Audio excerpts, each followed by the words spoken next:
You started this session by saying you were an optimist. And do you feel that you kind of get a bad rap for being an optimist?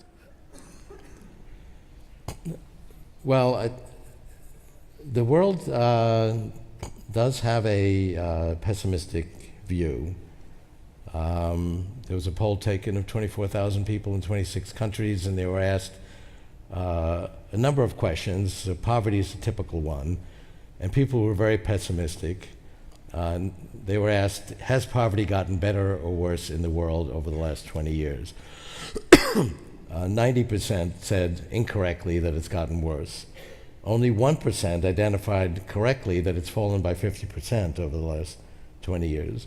So people really feel that on all these measures, literacy, poverty, health, things are getting worse when they're actually getting dramatically better every year, and exponentially so.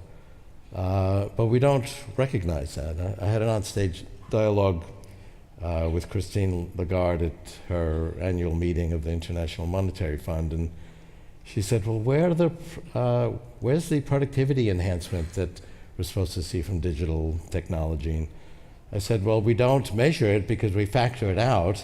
We put it in the numerator and the denominator.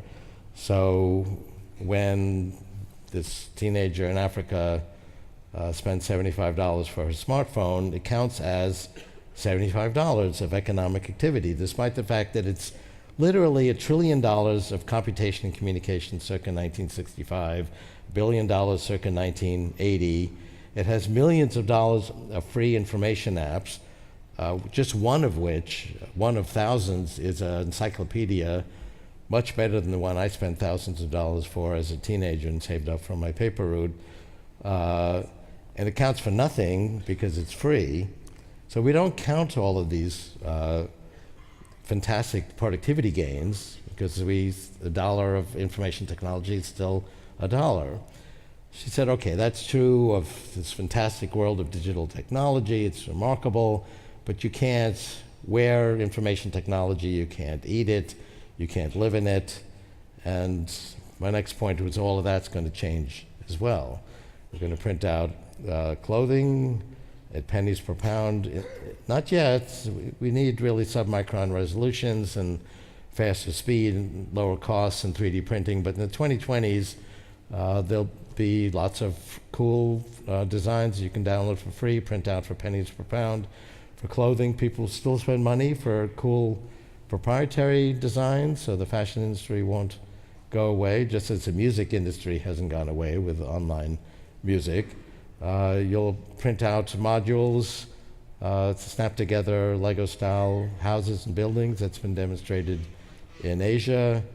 We'll have vertical agriculture, hydroponic plants for fruits and vegetables, in vitro cloning of muscle tissue for meat, controlled by AI, very inexpensive.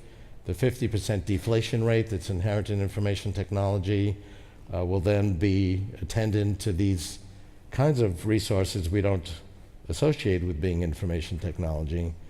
And finally she said, okay, but the one resource that's you can't really produce in this exponential way is land. We're already very crowded together. And I said, it's really not true. We're only crowded together because we decided to crowd ourselves together. Cities was an early technology so we could aggregate, congregate, and work and play together. Try taking a train trip anywhere in the world and you'll see that 95% of the land is unused. And we can spread out when we have virtual communication that allows us really to work and play anywhere and still be together.